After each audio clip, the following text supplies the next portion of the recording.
Hello, it's Chasing the Transfer time here on Chasing Green Arrows. Thanks to the early comers. Thanks for being here.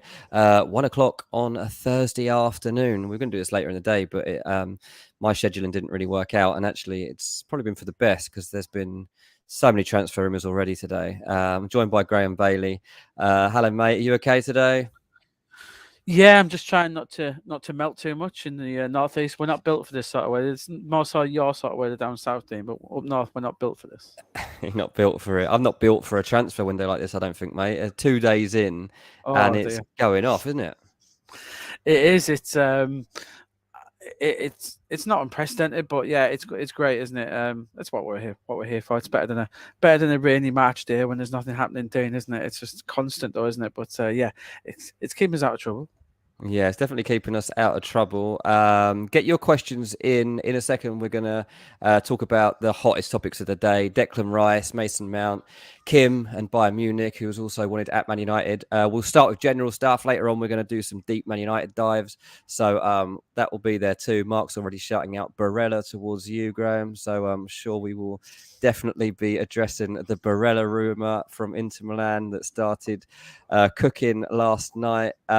But yeah, it's been a mad day so far. It's only 1 p.m. here in England, and my phone is down to 20%. It was fully charged at 8 a.m. and it is dying. It's dying. If I get through this show with any battery, I'll be very happy. Let's go into Fresh of the Press, mate, because I've got a lot to get through.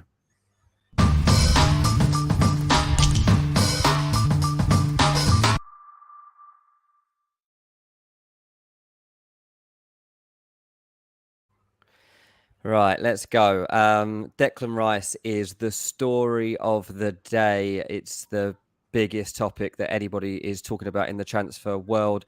Arsenal have made their first bid for Declan Rice. It's £80 million plus £10 million in add-ons. We knew this bid was coming. West Ham knew this bid was coming. West Ham have rejected that opening bid for Declan Rice. It's back to the drawing board for now for Arsenal. Graeme, I'm sure you've been writing about this. I've just been talking about it for about an hour on another show. It's an interesting one. I mean, you give me your take on it first, and I'll follow it up with mine. Yeah, I think from what I'm hearing, West Ham's end, they're a bit mystified as to the size of this bid. They've been talking for quite a while, quite a few days anyway, and they thought they made a breakthrough between them. They thought Arsenal knew it would take 100 million first instalment to get this done, 100 million plus add-ons. That's what they're going for. Whether they get the full amount remains to be seen, but 80 plus 10, or 80 plus 10 is just so far off what we know the one thing. It's nonsensical to me. And we have to keep an eye on other clubs here, Chelsea and Manchester City. They are in the background here. Arsenal are acting as if they're the only club in play here, and they're really not. They're really, really not, especially City in the background. And City have got not a trump card, but they've got that Calvin Phillips card to play, Dean. We know West Ham love Calvin Phillips. They tried to sign him last summer. He's an ideal player to come in and help bolster that West Ham midfield. We know Moyes likes him. We know Sullivan likes him. So that's, I said, not a trump card, but it's a real joker in the pack that City could use to help with this Rice deal. Yeah, you're right. I mean, that definitely is something that could work if this Arsenal deal doesn't come through. Look, my understanding of it is that Arsenal are going to be quite quick here to get their second bid in.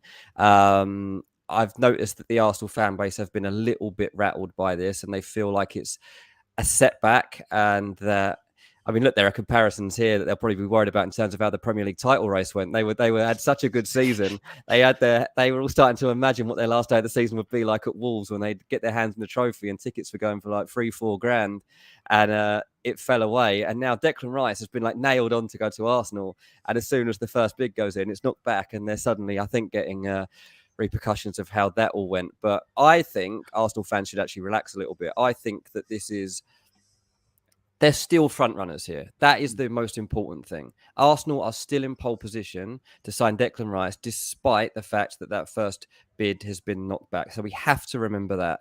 We also have to remember it is in West Ham's interest to raise an auction here. They want somebody else to come into the bidding. So they know that there's been some interest from Man City in their background for some time. They want Man City to come to the table now and make an offer for Declan Rice, because then they've got more chance of getting to 100 or 110 million, which they'd like to help them reinvest into this team. So that's important to take into account. Also, Declan Rice is pretty much sold on Arsenal. Like he's happy to go there. He's in London. He's set up with his family. Like all that kind of stuff is done. But obviously the second bid is important.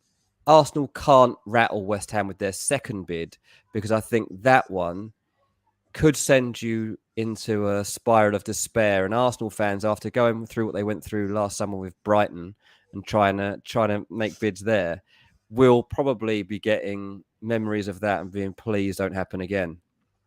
And there's that thing. Remember what fans, West Ham fans, keep pressing as well is David Sullivan doesn't have to sell. He's promised him, and all this. But unless West Ham get what they want, as we know, Dean, they don't have to sell. He's got another 2 years, a year with an option left on his deal.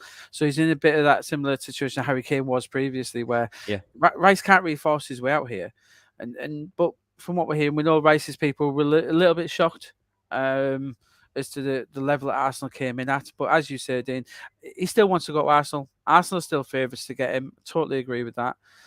They're his first choice, that's the main thing here. Like Arsenal are Declan Rice's first choice. They really are. And he's let that be known. So he's not out there, he's not hawking himself to City or Chelsea. He really has made it known he wants to go to Arsenal. So it's a big thing for them. Yeah, it really is. Let us know in the chat what you think. Resting Pilgrim says City could bluff Arsenal like they did United with Ronaldo. I think there's a bit more to this one, though. I think there's a little bit more. I mean, I was just texting mate of mine who covers Arsenal quite extensively, just to see what his stance was on it before he came in. He still thinks that he ends up at Arsenal. He was actually less convinced than I am that City are actually in for him. I mean, I've heard 2 weeks ago about Man City having some interest around this and tentative inquiries, and then I heard back end of last week again that Rice might be interested in that basically, but he wanted to have understandings of like exactly what City's vision would be and things like is Pep staying, that kind of stuff. But of course it is. If Arsenal doesn't come through and he was to go to Man City, like we are looking at something extraordinary growing there. For Declan Rice to end up in that treble-winning team under Pep Guardiola, like it would be ridiculous, especially if they were to also get the likes of Guardiola into that team. Like it would be a monster that they are creating. I don't think we're at that stage at the moment. I don't see an offer coming from Man City in the next 2-3 days. Do you see that they're on the cusp of doing anything like that? No, it's a tough one because Arsenal, as you know, as we said, are in that pole position, Dean. So I think City at this point are probably keeping tabs on the situation. They haven't had confirmation that Gundogan is going to Barcelona just yet, but we do think that will be the scenario that plays out. And the Calvin Phillips one, so it's a tough one. City need to do something here. They really need to do some work. I still think there's an interest in Kimmich there. We've known that for a little while that they like him. City need to do a little bit of work here, and obviously we'll probably talk about it in the show. Carl Walker is possibly going now. There's quite a bit of work being done at City. It's not a treble's done, rest on their laurels. There's a bit of a revamp going on with the squad here. Yeah. No, it's true. Yeah. Arsenal, though, I actually think that this isn't a bad statement of intent. I mean, it's not like they've gone in at like 60 million plus 20 add-ons or something like that and really rattled the cage here. Like it ultimately is a 90 million pound bid. Like that's not the worst offer in the world to be making, is it? No, it's not. And to be fair, look, Man United are further off with their bid for Mason Mount. Yeah. So it's not. We're not a million miles away. It's just that first bid. I think they might get it done at 110, 115, maybe. It's that first bid, where West Ham really want to make as much as they can on Rice in that with that guaranteed money. And so, yeah, I don't think we're a million miles away. Dean, I say it's not a ludicrous bid. West Ham were a bit shocked because they were under the impression that Arsenal were going to get this deal done basically this week and come in with plus 100 plus add-ons. But as you say, I think the second and probably third bids are going to be quite quick. Yeah, well, they need the money, don't they, West Ham? They want to reinvest this money as soon as possible. So that is going to be important. And the structuring of it is part of that. Like, they want as much of it up front as they possibly can. So let us know in the chat what you think. Aston Villa Bozzy, hello, mate, says Rice is a family man, isn't he? I can only see him going to Arsenal anyway. I thought this deal was done months and months ago. And I saw the interaction with him and Arteta at that game. Yeah, I mean, obviously, like that, there is a lot that's gone on before this moment. And that's why, they are still front runners. But Rice, yes, he is a family man. Like, there's no doubt about that. He's a very close unit that he's got, and he's got a young child too. But Manchester's not that far away, and Declan Rice, like, he's a grown man and could get his head around that, I'm sure. If the Arsenal thing totally didn't work out, then I don't think that he's going to be saying, sorry, Manchester is too far away for me to go. I think Bayern is out the question for those reasons. I don't think he would consider something like that. So, yeah, I understand your point totally with what you are saying there. Mark says Rice wants the Emirates, doesn't he? Yeah, I mean, he does. Ideally, he does. And ideally, he will get what he wants. But this is all part of the negotiating tactics. It's very rare, I think, that a club would go in on a player of this level and just give them what they want straight away. I think that Arsenal will want to make their hand known and let them know that, like, they will show willing in this too. Like, they're not going to go and give them exactly what they want straight away. But they have to at least show that there's some scope for negotiation. Mark said, would Phillips even want to go to West Ham? That's an interesting one. I mean, if we were to flip this and the City thing did open up and Calvin Phillips came into the equation, because there have been talks that Phillips wants to give City another go for a season. They have. Obviously, it's a long road back for him at City. Pep talked about him being out of shape, and it didn't help him going there not fit.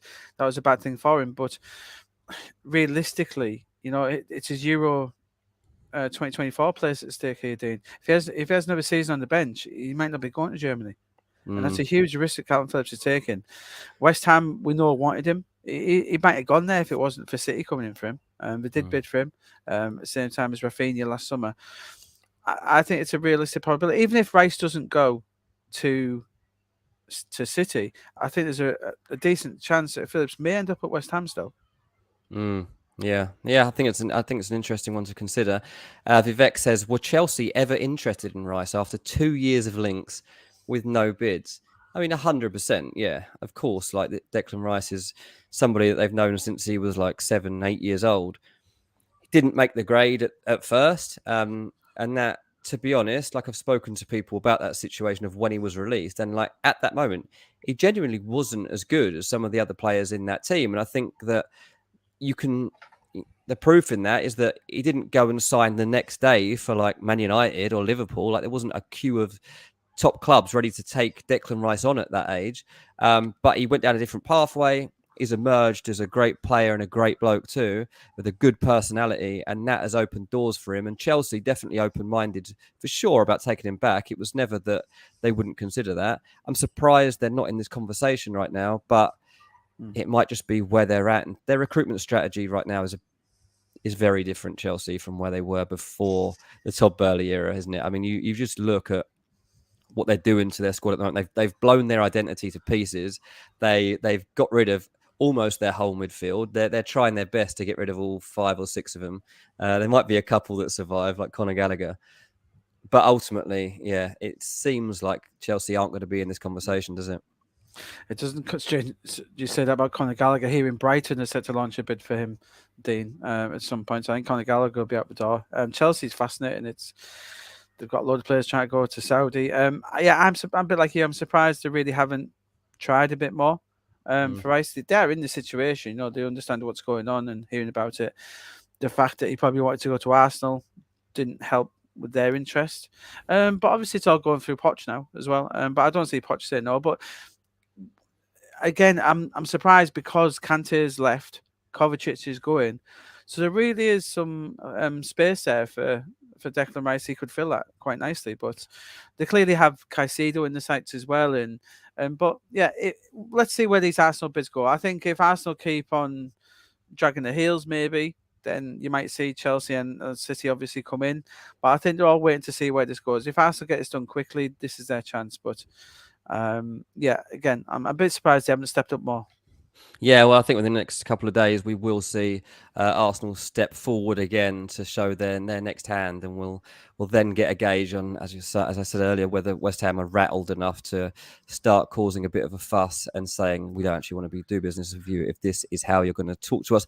This is supposed to be a Man United transfer targets show. That was the full plan for today's show. Declan Rice throwing a bit of a spanner in the works with this one, but we are largely going to be talking about Man United. We'll take other questions throughout the show though, so feel free to ask us whatever you like in the side. I'm going to start talking now about Mason Mount as we move towards Man United, mate. £40 million, this first offer for Mason Mount. Chelsea looking for 75 million pounds ideally for Mason Mount. It's a long way off, and I think it goes to show where United genuinely see this going. Yeah, it really is a long way off, isn't it? It's nearly half what they want. It's that low. It's a tough one. Again, with this one, I'm a bit. Like I said, I like Mason Mount as a player, but is it a huge upgrade to what they've already got? Dean, is he a massive upgrade on Christian Eriksen as we stand? Long term, maybe, but it's a bit of a gamble. I'm still a bit shocked that United are going so hard for this. I don't think United will go above 50 though, Dean. I don't. I think that'll be their level for this. Chelsea then have a decision to make. Do they have a similar situation to Daniel Levy and Harry Kane? Do they think, do you know what? If Mount has 6 months under Poch, playing, believing in himself, he could sign a new deal. I think that is an avenue that Chelsea are looking at and could go down. Yeah, it's an interesting one, isn't it? I mean, look, I don't really understand Chelsea totally tearing everything apart, but I do understand actually why clubs would be looking to take advantage of someone like Mason Mount being on the market. Like, he's a proven England international. He's got Champions League pedigree. He's at a good age. He's versatile. He's got a very creative eye. He's got a good set of lungs on him. He'll get around that pitch. He's very energetic. He could, yeah. It's almost like someone, a United fan did say this to me actually. I didn't see it like this before. But they said he could be the Fred replacement. And in those terms, I get it. Yeah, I do get it. He could be. He's an upgrade on Fred, certainly. So from that point of view. If you consider United are trying to upgrade the squad here, right? And you're looking at the sort of players that Man United are moving out. So they want to move on Harry Maguire. They want to move on Scott McTominay. They might move out Fred. Like Sabitzer unlikely to be around. Weghorst isn't going to be there. So you're looking at all these sorts of players and you're thinking, okay, is Mount better than all of those players? Yeah, probably.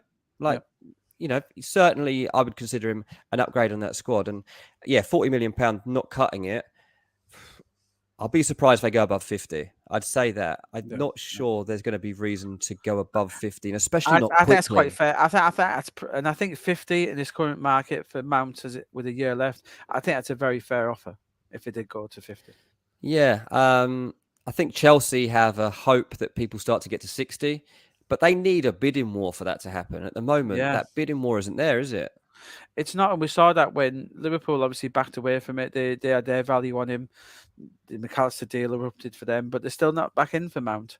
But I think obviously McAllister was their version of that they wanted. So, and I'm surprised we haven't seen more of a Newcastle link at all. They haven't come in for him, but clearly the clubs think he wants to go to United, and that's it, which has hampered Chelsea in their pursuit of the bigger fee. Yeah, exactly that. Also, I just think like with Mason Mount's situation, if there isn't a battle to sign him, what happens if we get to the end of this month, players are starting to return to pre-season and Mason Mount still turns up at Chelsea? That's not even just the case with Mason Mount. That's the case with 10 of the players that aren't part of the plans right now. Chelsea, you've got this bloated squad. They've got to start offloading them soon because otherwise Pochettino's going to turn up to training. He's got all these players with loads of them that he doesn't really have plans to pick. Well, Todd Bailey was in Saudi Arabia, wasn't he, last week? And he was offering a five-a-side team to the Saudi Arabians. So I think there's a real hope that they can unload quite a few of them to the Saudi Arabian league. Yeah. Absolutely. That. Get your questions in. Nick Balfour says, where would Mount play for Man United? Mount, Bruno behind Rashford. Is Bruno going deeper? I mean, look, Bruno often goes wide. Like there is that consideration. He often goes out to that right side. I don't think that that's the plan, given that they spent a lot of money on Anthony to literally play that role. But he does move him out there. I think Mount, to be honest, can play various ways in that United attack, and I think that's one of the keys to this. Bruno is relied on quite a lot. They don't really have a rotator for him at the moment, so there is that to take into account too. United have got a lot of games coming up next season with the Champions League as well. So yeah, I think there actually are various ways that Mason Mount could fit into that midfield. I see that question asked a lot. But ultimately, we're not going to know until he's signed and we get into the pre-season to see how Ten Hag is lining up for the campaign. But yeah, a lot of people think that Mount isn't a good signing, and I'm actually one of the few who think he would be a good signing. Yeah, I'm not saying I do rate Mason Mount. I thought he'd be a better fit at Liverpool. I must admit, I think he's a better fit at Chelsea as they are now. Just with this United system, it looks like he'll play that number 8 with Casemiro holding and Bruno ahead of him. I just don't see him particularly in that role, Dean. I do rate him as a player. I like him. I just think there might be other clubs where he'd fit better potentially. Yeah, no, I do see that too. I think Liverpool put off by that £70 million, basically. If they could have got him at £40 million, I think Liverpool would have done it, but they knew that £40 million isn't going to cut it. And that, I think, is the sort of park that they want to be shopping in this summer. They want 3 players, basically, for £100 million, not 1 or 2. So that probably is what fits in there. Mark says, easier said than done to offload deadwood players. It is, yeah. And I mean, that's going to be a situation that we have to deal with, isn't it? In terms of the likes of Harry Maguire, particularly, finding takers for him. Don't think impossible by any stretch of the imagination, but in terms of getting a good value deal for him, not easy. In terms of people coming in and looking at loan deals, who are you willing to loan to and who are you not willing to loan to? Those sorts of things are going to come into consideration. Oh, definitely, and we see it just like Aaron Wan-Bissaka at United. As you say, Chelsea have got about 10 of them, Dean, who all on big contracts. They're going to have to take a hit somewhere in transfer fee and the loan fee, and we're seeing Chelsea trying to unload players all over the place at the moment. And when someone inquires about a player, they're offering someone else as well. I think they'll get a few out. And as you say, we sort of jested about the Saudi interest. There's a lot of Saudi interest in quite a few of those Chelsea players, and I think they hope that 3 or 4 of them will go there. Yeah, interesting one indeed. Another Man United link that came out. I'm not sure if it was today or yesterday. Robin Koch has been linked with Man United. I'm going to throw it out there because it's one of the most left field ones that I've seen so far in terms of Man United incomings. Do you see anything in that? I haven't seen that one day. I haven't seen him linked to Manchester United. I've seen him linked to Newcastle United, and I know Newcastle liked him before he moved there. I think because no, I don't shoot down many, but that'd be very hard to imagine him going there because he's not an upgrade on what they've got in any way, shape, or form, really. Yeah, the report came from Germany. Florian Plettenberg said Koch is on the shortlist of Man United. Loose talks took place, confirmed. So sorry, mate. He knows more about that than you did. But yeah, I would be surprised. I mean, you don't get many transfers between Leeds and Man United anyway. He's on a free, isn't it? Isn't it rumours that he's going on a free? But he's got his clause, hasn't he, in his contract? Yeah, I think he does appeal to quite a few. He's a steady away player. I think he's class him as a good mid-table Premier League player. You know, your own Fulham could do a lot worse. So I think that's the bracket I put him in towards that. You know, mid-table Premier League. I don't think I'd see him at a top 4 team though, to be honest. Yeah, we're talking about upgrading the squad here. Mark says, you sure it wasn't a link with Salford City, Dean? No, he's pretty adamant, this guy. It was Man United, so I've got to take what I see at surface level, Mark, but like the gag. Very good stuff. Right, we're going to move on to a different section now. Continue to get your questions in because we will deal with them afterwards. But we want to look at our source meter and some players that are linked with United for the coming weeks.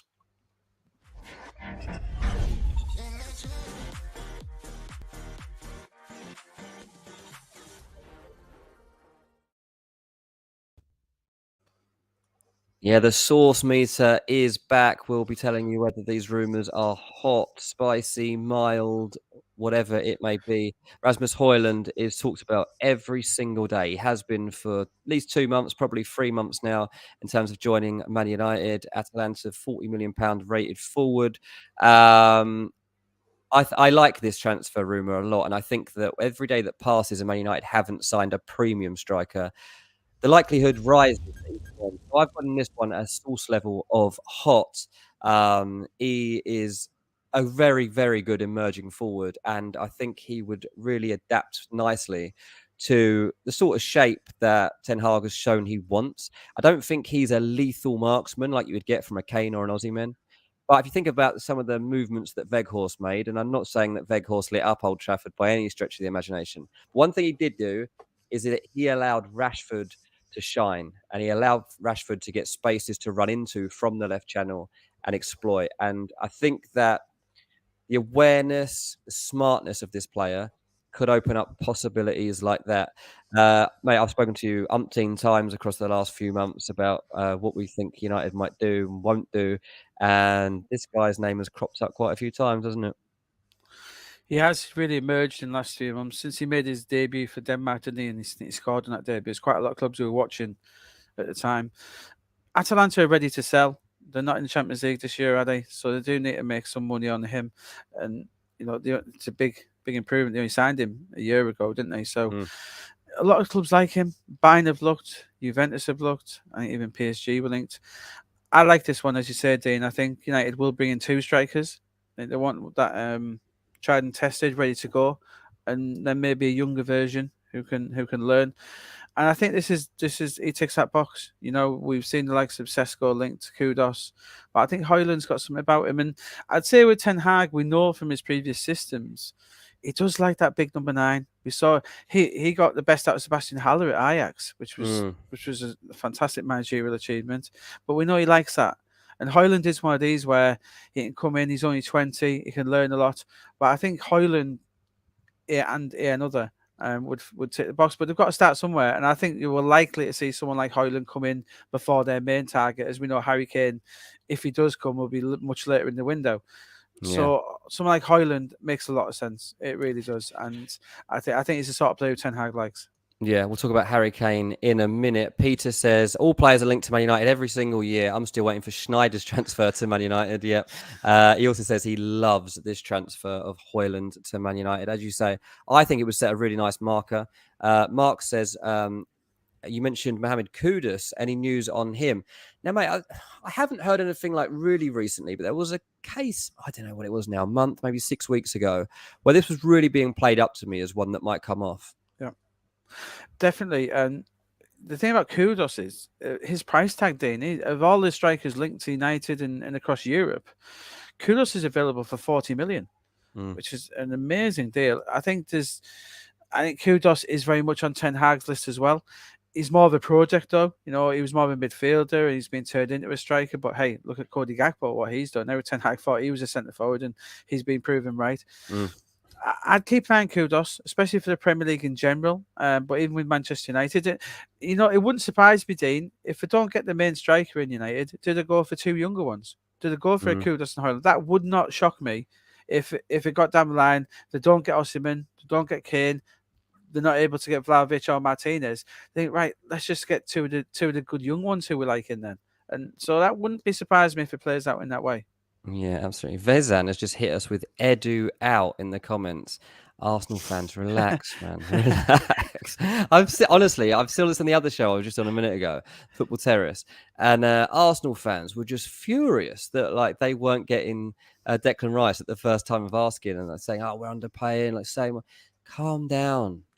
This is pretty normal. What you're going through, Although they have that Mudryk in the back of their mind as well, Dean, don't they? Where maybe they've been there and tasted this before, so I can see where they're coming from. I guess it's easy for me not being an Arsenal fan. Doesn't really matter to me what Declan Rice does, apart from the fact that my reputation's at stake because I've said he's going there for months. Right, let's move on to a different transfer rumor and see who crops up next for Man United. Kim Min-jae. Topical one, this, because this has moved forward a bit today. But to start the Man United talk, 100% interest. There's the window that opens for him in a few weeks' time, where he can be signed at a better value deal. Seems to have intent to leave Napoli at this stage, so everything fits. And I've gone for a hot rating, actually, when it comes to Kim, because I know that all the pieces are there for this to actually happen. Today, there's been a little bit of a curveball, hasn't there? Because there's this Bayern interest, and it looks like that's actually progressed further than I'd actually realised. Yeah, Bayern Munich have come in, open talks with the agent. I think Bayern, they're losing Pavard. Hernandez is probably going, so they've got room for a centre half, and there's not many better ones in Europe at the moment than Kim, the beast. So Bayern have stepped in. United's still very much in there, Dean, as you say, but there was, and this week Kim has turned down a new contract at Napoli because obviously he wanted to take the clauses out. Yeah. And so he may sign a new deal at Napoli if he doesn't leave, but he thinks, well, he's got to test the water at the start of July for them 2 weeks, the window he's got. Mm-hmm. Interestingly, I heard from United, it's the Harry Maguire thing again. Harry Maguire is digging his heels in a little bit. He really is. We said this on the last show as well, when there's teams asking about him, but he's not convinced that he should leave. And then United are in this position of, do they push ahead for someone like Kim, and then they're left with 5 centre halves, all on huge money? Martinez, Varane, Lindelof, and Maguire, and then you add Kim into that as well. It's a tough decision, but I know a lot of United fans are quite annoyed. There's a lot of Glazer stuff coming. I've seen, Dean, on the internet and social media about this one. United fans will be very angry if they don't get Kim, but there's a real battle there now. It was Newcastle and PSG. United were firmly in pole position, but now Bayern have come in the picture. It's very much 50-50 now. Yeah, it does definitely look like that. And look, Bayern have been in the conversation for Declan Rice recently. That was never going to happen. Harry Kane recently, never going to happen. Kim, different kettle of fish, like absolutely could happen and wouldn't surprise me at all. So yeah, I think that's a pretty even battle. Please do hit the like button, people. And if you don't subscribe here and you're new around this place, now there are a few names I don't recognize from recent times. Do give us a subscribe as well and whack on that notification so that you don't miss future shows. There are going to be loads of these transfer bits and pieces coming up, reacting to the big stories and also trying to give you some insight on the big club stories like we're doing here with Man United. Fixtures released today too as well, so we'll chat about that in a minute on the back of these source meter ratings. Let's go on because we've got a couple of spicy transfer rumours coming up here of the 4, and it's Harry Kane. Harry Kane could and should have been the big dream for Man United this summer. It's not going to happen. It's not going to happen. I'd like to see this screen catching fire right now, but if it did, I'd have to throw cold water all over it because I just don't believe it can happen. I just don't believe it can happen in this window. I've gone mild. United seems briefing in the last 48 hours that they're not even going in for him. I think that comes from a place whereby they've had indications that Daniel Levy just is not going to do business with them. I don't think Harry Kane is for sale, full stop. I don't think Real Madrid will get him. Unless Harry Kane was to like properly throw his toys out the pram and cause a fuss, I don't think anyone gets him. Yeah, from what we're hearing, Ange Postecoglou was told that Harry Kane's not leaving. Part of the interview process, Dean, we know that Daniel Levy is basically ignoring calls. He's done it before. He'll do it this window. What I find surprising, Dean, is that Harry Kane is not agitating for this. He's got a chance to join Manchester United, and I think he should be doing something about it. I really do. I know he doesn't want to upset Tottenham fans, etc. But Harry, show some ambition. You got Manchester United coming for you, possibly Real Madrid. Come on, mate. Do it now. Don't be Alan Shearer moaning about it in 20 years when you didn't do it. You didn't join Manchester United when you had the chance. I think that. And the thing is, he's already done this. He did it before with Manchester City when he didn't have any power. He's got a little bit of power here, Dean. And I don't understand why he's not agitating for this Man United move. I really don't.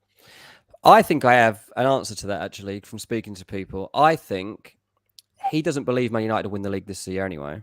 He doesn't know that Man United are definitely going to win a cup this year anyway. In a year's time, when he has a decision to make, he can choose a team where he has every confidence that he's joining a side that is actually going to do that. It might be that it's Man United. Who knows what they look like in a year's time? It might be Man City. It might be that Haaland's gone and joined Real Madrid in a year's time, and suddenly a spot's opened up again at Man City, and he could go in there. I think that he's struggling to see that this is going to be worthy of a tantrum.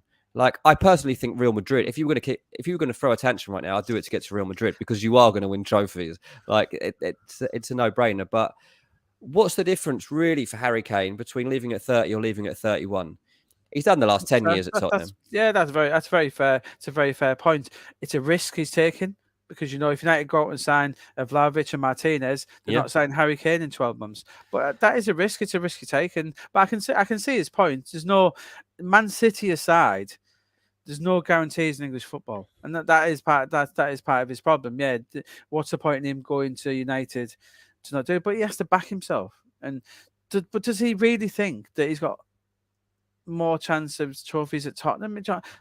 Tottenham might be a Premier League record as well, though, mate. He's got that to think about. Tottenham might be fighting relegation next year, Dean. Andrea Postecoglou is such a risk.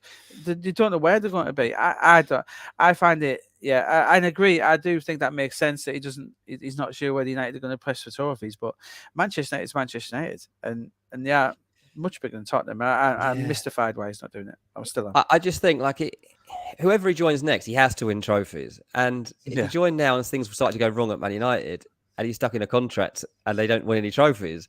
But if it's all about trophies, just join Bayern Munich. Yeah, well, he might do that. Look, I think that Kane has potentially got another 6 years of his career here, maybe even 7, right? There's no reason to believe he can't play till he's 37. Look at Lewandowski. Lewandowski's flying still, isn't he? He could be a striker that has, given his best years to Tottenham in terms of his peak years. He gets that Premier League goals record. He can go to Man United or Man City for a couple of years. He can go to Bayern Munich for a year or two. He can go to Real Madrid for a year or two, wherever comes from him in those times. And he will have a 5-year period to get all those trophies that everyone said he'll never win. And it's not beyond reality that he could genuinely, at the age of 36, have won everything. It's feasible, but he's obviously got a bit of luck along the way because gets an injury at this point, and obviously you're worried. But his play as well. His play as well. He's not built on pace at his game, especially not anymore. And so I can see that. And to be fair, he's getting less injury prone the older he gets as well. So I think that's in his that is in his favour. Yeah, it's a fair argument. And it's a very good lifestyle. If he is a free agent next summer, he's going to be like the biggest Bosman of all time next summer. Oh, it'd be unbelievable. Unless Mbappe ends up staying at PSG and they're both going at the same time. Mark says, is Mbappe gettable or is it just contract posture? Well, I'll tell you what, Mark, he is up next on the source meter. So we're going to flip the image and get to the man himself, Kylian Mbappe, the last of the 4 people we are assessing on today's show. Obviously, Mbappe is basically up for grabs at this point. He says he's not going to force his way out of PSG. They're saying, we don't want to keep you and then you leave for free. So you need to go. And there could be a bit of battle for him. In terms of Man United, I'm not wholly convinced that this is the moment when they can sign Kylian Mbappe. So when it comes to the rating, I've gone medium. I don't think it's impossible. I just think there are more likely places for him to end up. What was your reading, Boomer? Yeah, I think the takeover is interesting at United. If suddenly we get the Sheikh Jassim and the Qatari takeover, then we might have to bump that one up, But I think he's made this decision based on the fact that he wants to go to Real Madrid. Then it's up to PSG to do a deal. I find it hard to see him anywhere other than that. But stranger things have happened. But as you said, I think he will be sold this summer. I think that's the way PSG want to do it. But it's fascinating, isn't it? Where we thought we knew where we were with this number 9 mark this summer, Dean, and then Mbappe just goes and drops this grenade on everyone. Where, by the way, I'm not signing this new deal. I might be available. And the whole United situation is fascinating. The takeover could change everything. It really could. We still don't know whether the Glazers are staying in overall control, whether it's Ratcliffe coming in, whether it's the Qatari Sheikh coming in. It's fascinating. So I think of all the United transfer links, this is the one that could be very much based around the takeover. Yeah, I mean, I saw a couple of people potentially taking flyers on Mbappe being hand in hand with the Qataris as a possibility. But I didn't think he was that popular in Qatar at the moment, given his current stance. Yeah, that's true. That's true. Yeah, they'll definitely be split. But I just think financially, obviously, he's more gettable if you have a huge takeover, and it's of this sort. I don't know if Jim Ratcliffe's takeover would lead to the transfer of Mbappe. I can believe that there might be more plausibility of it from the Qatari point of view, but I don't know that this is right for Mbappe right now. I don't know that, like, where does he even play in that team? He doesn't want to But be a centre forward. You just stick him out on the left. Rashford's there, so you got to move Rashford into the middle. He's not as good through the middle. Cause a bit of a problem. has he ever?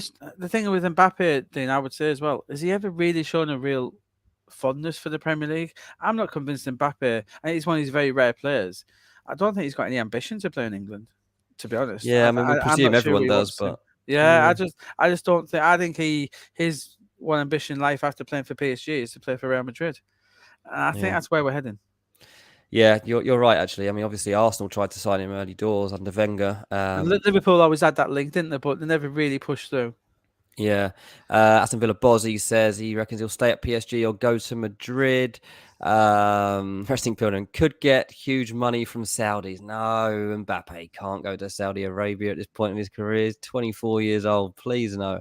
Can Real afford him if they've just splashed out on Bellingham, says Mark. I mean, where there's a will, there's a way, right? If you've got the opportunity to sign Mbappe, you sign Mbappe. Again, same. Bellingham wasn't that much though, Dean, was it? It was 80 something down, and it's not all one lump sum. So, and Bellingham's not as expensive as some people think because they are paid over a certain amount of time. And even Mbappe, it would depend on the talks, but it's not a release clause you have to pay. Yeah, that's true. That is very true. But again, Real Madrid, the same problem I posed there about, well, Rashford plays out on the left already.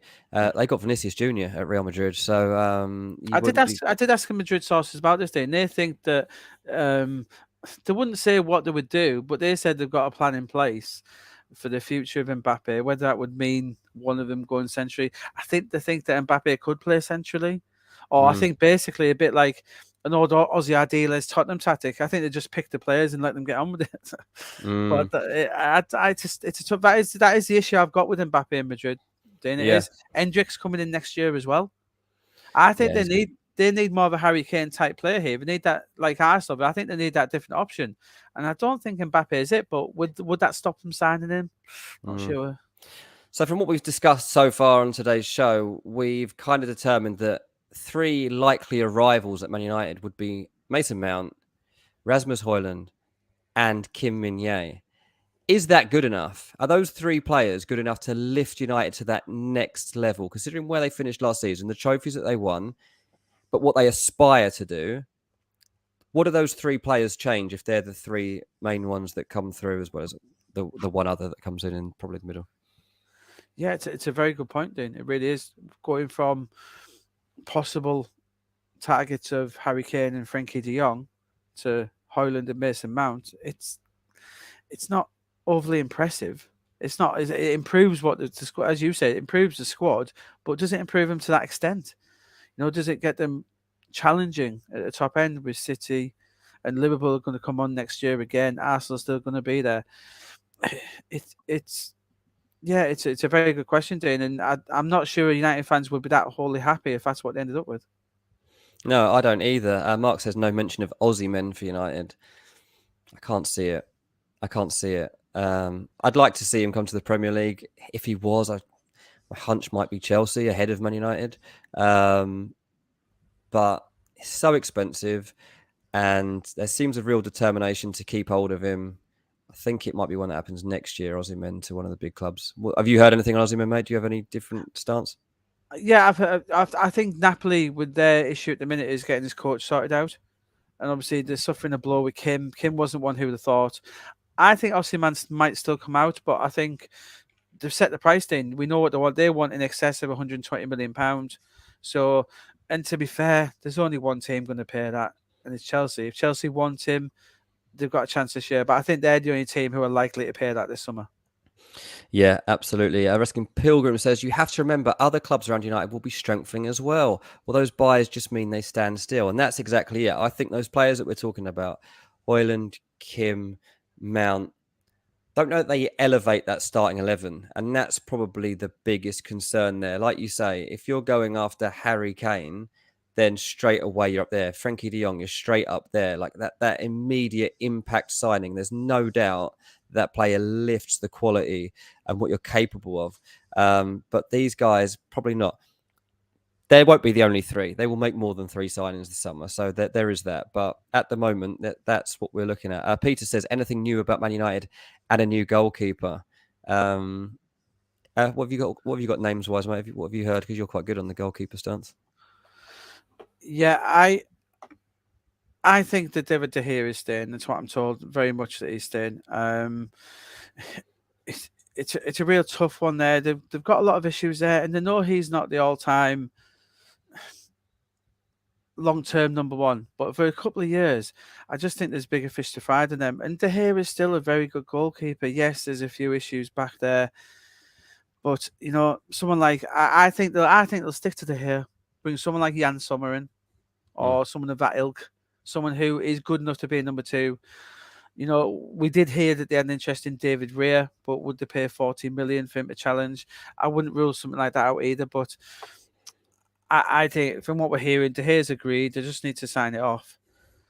And then, because if De Gea left, what they're going to do then? Diego Costa is a goalkeeper at Porto who they love. The scouts love him. But he's not cheap, Dean. He's 40, 50 million. And I don't think they've budgeted for that this summer. Especially as they want two strikers, midfield, defender. I just don't think they've budgeted. Not that United can afford it. Of course they can. And we're not saying they can't afford it. And even if the Glazers stayed, there's some money. But you just can't spend that much money on every position. I think goalkeeper is something they're looking at for next year or the year after. So I know De Gea gets a lot of stick for that. But I just think there are bigger weaknesses in that squad. I do. Yeah, I probably agree. Bosley says they have Henderson coming back too. He was top draw on his loans for Sheffield United and Forest. Don't think he's going to be sticking around. Don't think that Henderson will be United backup next season. No, that deal's almost agreed, we believe, with Forest, Dean. And was he top draw at Forest? Well, he couldn't get in Forest team towards the end of the season. No, never. Yeah, so no, Dean Henderson. And if I was United, if you're bringing him back to be number one, you're weakening your team rather than strengthening it. Blimey, yeah, probably. Right, we've got 10 minutes or so left on the show, so we'll open it up and move beyond Man United for any questions that you have in the transfer market right now. Ash has jumped straight in and said, "Afternoon, I'm so late to the party. I'm assuming I've missed any Barella crack." Well, actually, you haven't. You've actually arrived at the perfect moment to talk about Barella. For those that don't know, Barella linked with a £50 million move from Inter Milan to Newcastle that broke last night. We've both probably researched this separately. In Italy, certainly, they seem very skeptical of this one. Have you got anything to add to that, mate? I don't like knocking down people's stories, but it does. No. It seems to me it might just not have gone quite as far as it initially looked. This is part of the Newcastle thing we discussed, Dean, where there's at least 4, 5, 6 decision makers at Newcastle United, and one of them has held talks about Barella. One of them wants Barella. Some are very excited by it, but if they thought that you could get Nicola Barella for £50 million, I don't know who's advising them about that, but anyone with any knowledge of European football will tell you you'd be looking to get his right boot for that. It's not happening at that price. Newcastle do like him. He's someone on their radar, but I've always been told from Italy, Dean, Inter literally, Pietro Osilio, the sporting director, is in England now as we speak, talking to clubs about potential Inter deals. The one player who Inter do not want to sell is Barella. He's the one player. Onana is on the market. Martinez is on the market. Dumfries is on the market. DiMarco is on the market. Barella isn't. I just don't see any way, shape, or form. If PSG and Liverpool had inquiries knocked back earlier in the summer. Yeah, no, it's. I think Newcastle are interested, but they're not going to get him. Yeah, I think it's a £70 million conversation starter as well. I don't think £50 million even touches the sides of what you'd be looking for on that one. Ash says, I've written 6 articles on it today and they've all had a different outlook. I'll tell you what, write a 7th and you can quote Graeme and you can send people this way with a little link on what the man himself has had to say on Newcastle's pursuit of Barella. I think that is the marquee sort of signing. We spoke about that, didn't we, on our Newcastle show, Dean, where that is the sort of marquee signing, and also obviously our chat went on social media about, is their budget 75 million? I think if this rumour, which came from Newcastle, confirms their budget is not 75 million. No, absolutely no chance. If they spent 50 million on Barella, means they've got 25 million left to make at least 4 more signings. You did suggest League Two. I'm not sure you could do that. I'm not sure you could Even get then, yeah, 4 yeah, League Two players for 25 yeah. million pound that are good. Right. Is Kelleher going to get a move from Liverpool? I can't say I've been all over this one, but my hunch says he will get a move away from Liverpool. I've been on this one a little bit because I've seen him linked to my own Middlesbrough, Dean. Hmm. I think they're the type of club who've been looked at. I think he's been linked to a few loan deals elsewhere. I think he does need to move. I haven't seen that much of him, to be honest, apart from the Cup game. But Yeah. my own, I said my own Middlesbrough been linked to him a little bit. But yeah, I would expect him to get a move this summer. I'm not sure where. Maybe lower Prem or top Championship would be the likely target.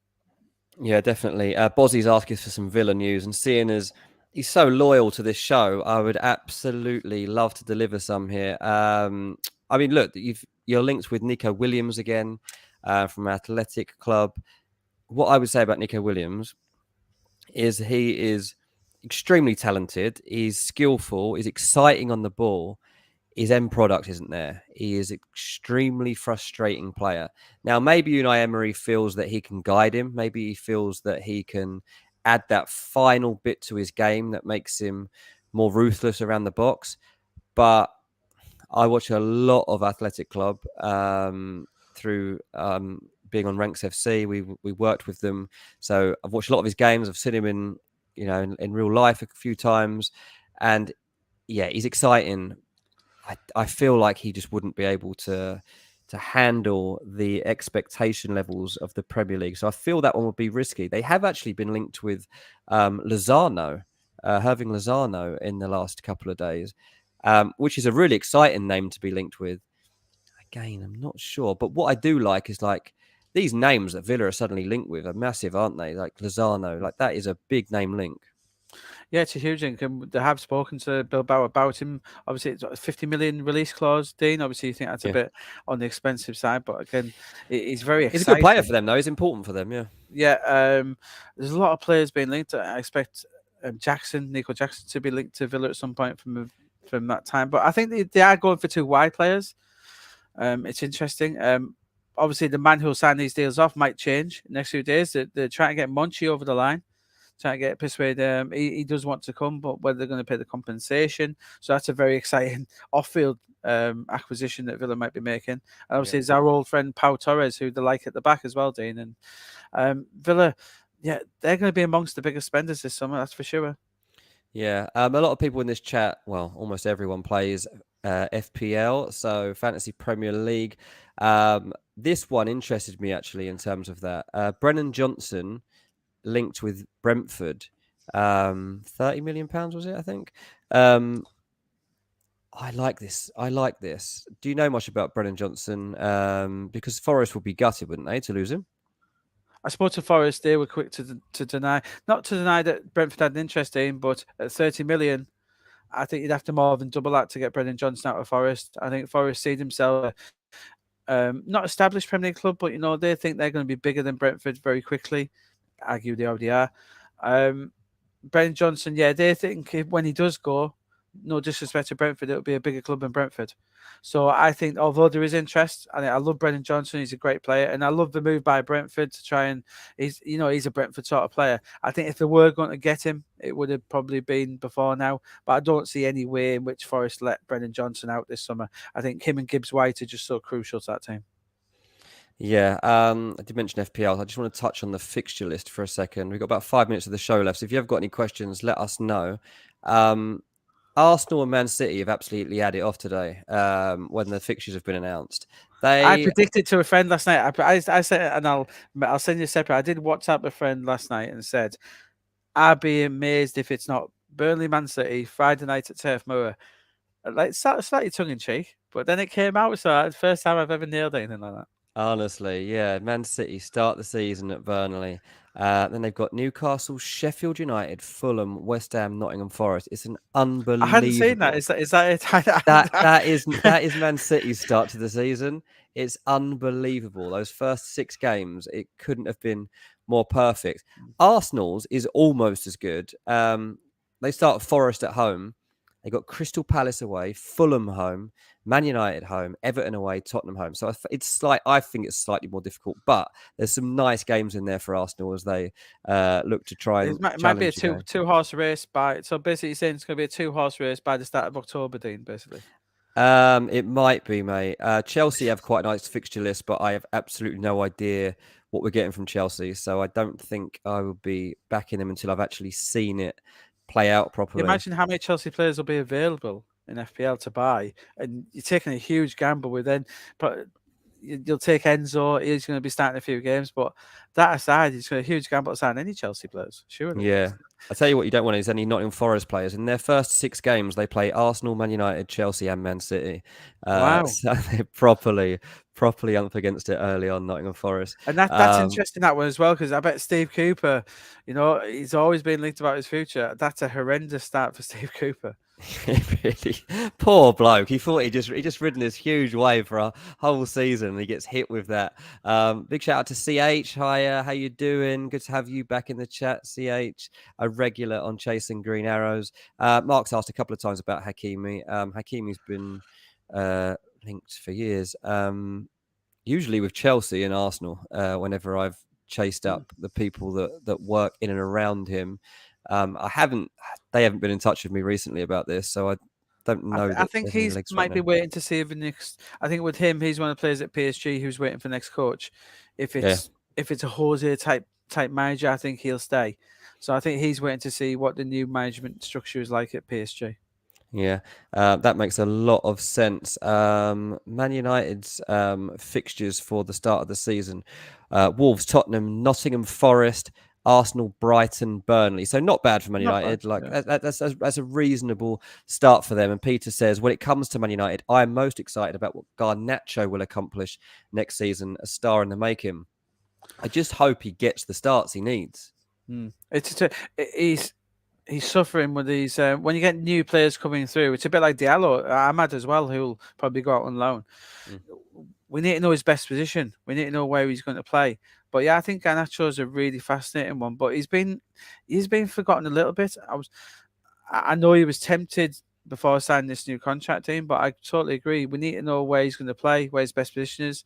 Do United even know where his best position is? I quite like him centrally. I think he's a real threat. Yeah.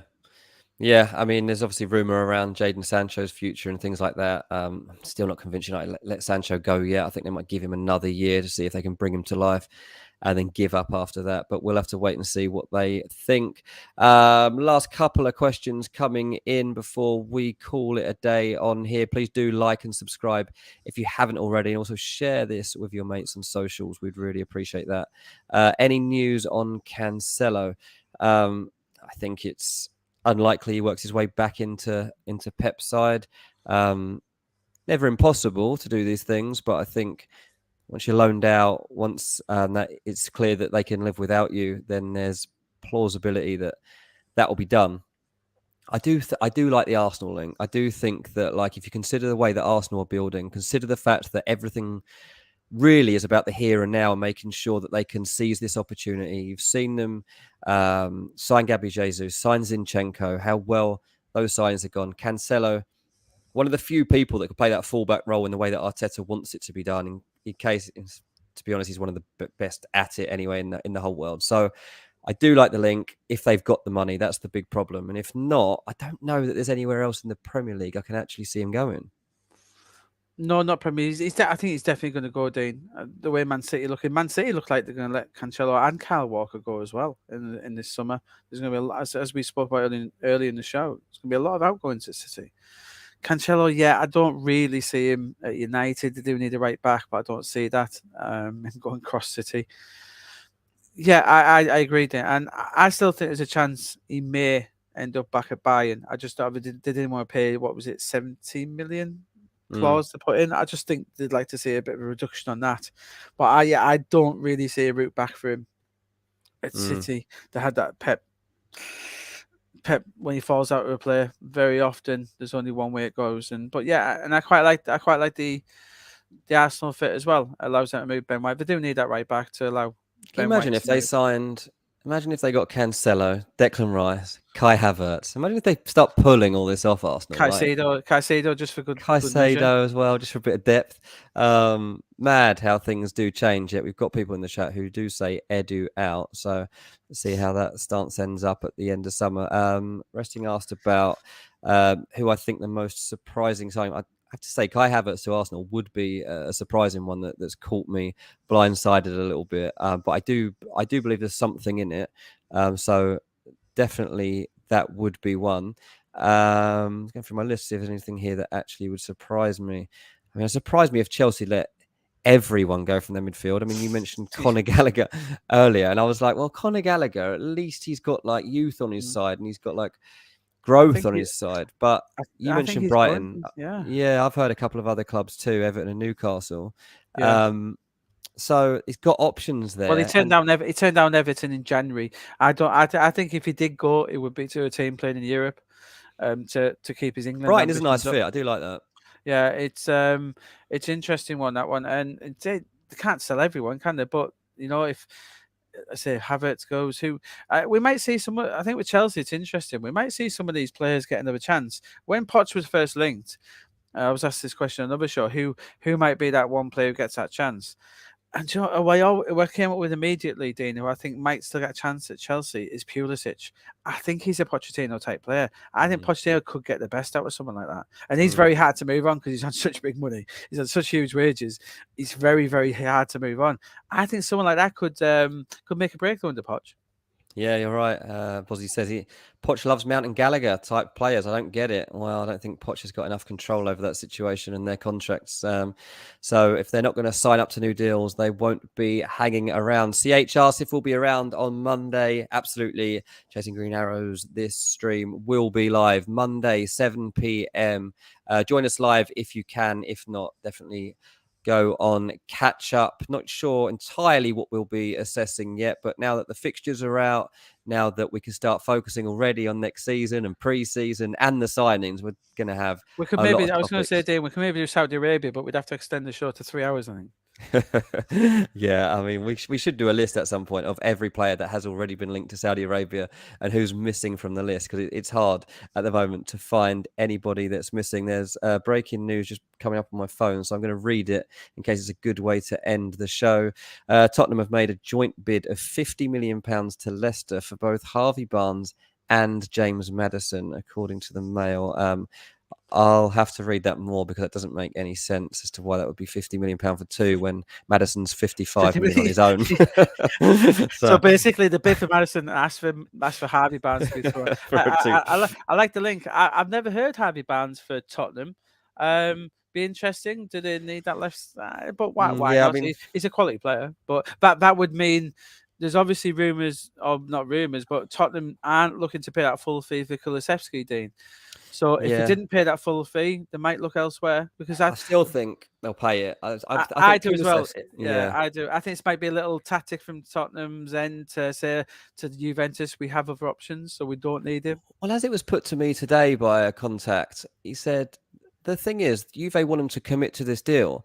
He's on loan till the end of the month. Because they don't have to commit to a deal right now. Like they've got him on loan till the end of the month. So there's absolutely no reason for Tottenham to rush into a decision and pay them this money right now, because they can do it in their own time, and they can also make them sweat a little bit about whether they're actually going to get their full money or whether they try and drop it a few minutes. Look, Kulusevski's worth £26 million anyway in my eyes. Like, I don't think that's a bad deal. Like, totally. As soon as he signs for Tottenham, he's worth £50 million the following year. So there's absolutely no problems as far as I can see. Mark says Levy mucking about again.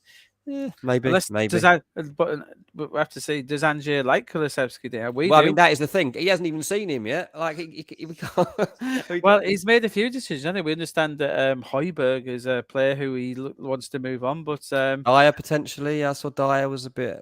So Angier, I think Angier is a sort of person. I don't know him personally, but what I've heard at Celtic, once he's made a decision on a player, I think he sticks to it. Yeah, maybe. Anyway, I'm going to assume that if Tottenham have bid £50 million for Harvey Barnes and James Maddison, I'm just going to say that bid will be rejected. And on that note, we will end the show there. Thanks, Graeme, for joining us today. Thanks everyone who's got involved in the chat. It's been good fun. If you're watching on playback, then please do give us a like and try to join us next time we are live. It will be Monday at 7 p.m. We will see you then. Cheers.